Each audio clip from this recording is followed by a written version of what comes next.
A couple weeks ago, I kind of introduced this idea of the three primary unalienable rights that the founders talked about: life, liberty, and the pursuit of happiness, or life, liberty, and the pursuit of property, or life, liberty, and property. Those are the three big ones that they all talked about a lot.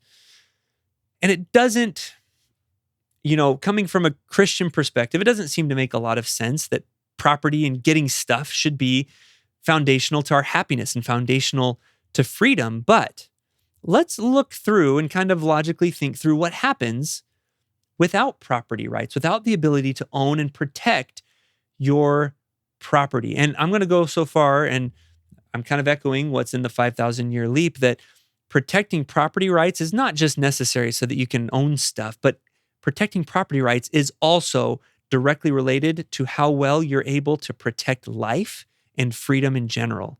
This is not only is life, liberty, and property, not only is property kind of one of the third of the top three, it is the hinge point of the other two.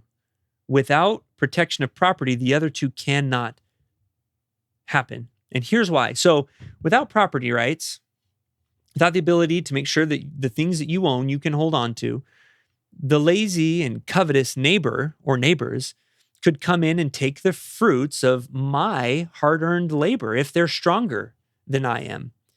Now, this could be a neighbor, this could be neighbors, this could be a government. If it's strong enough, it can come in and take away what I've worked for, what I've worked hard for. Now, and this is exactly what happens in communism, right? Big government comes in, takes away property rights. Government now owns it, and there's not really anything you can do. And as we think through logically what happens next, we see this play out in communist experiments throughout history.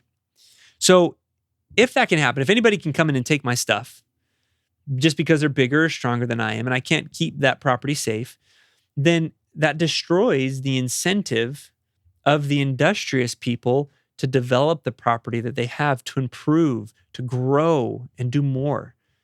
And when that incentive's gone, you've got these roving bands of people going around trying to take things by force. That impels everybody who would work hard. You're impelled to remain on a bare subsistence, hand-to-mouth survival, because accumulating anything would invite attack. And that kind of attack, that threatens life safety.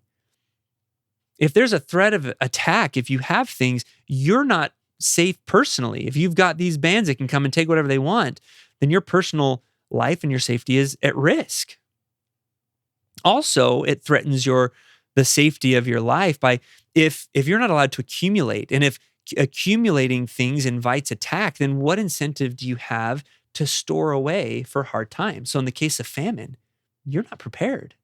And if the threat is robbed and beaten today versus maybe a famine comes and I might starve, you're going to respond to that immediate threat before the long-term one. So saving, storing up against the winter or against hard times goes away. And that is a huge threat to your life. And if you're living that kind of an existence, it is not a free one. You are not free to pursue your dreams because somebody could come in and swoop them away. So property is central to life, liberty, and the pursuit of happiness. Without property, the rest of it all falls apart.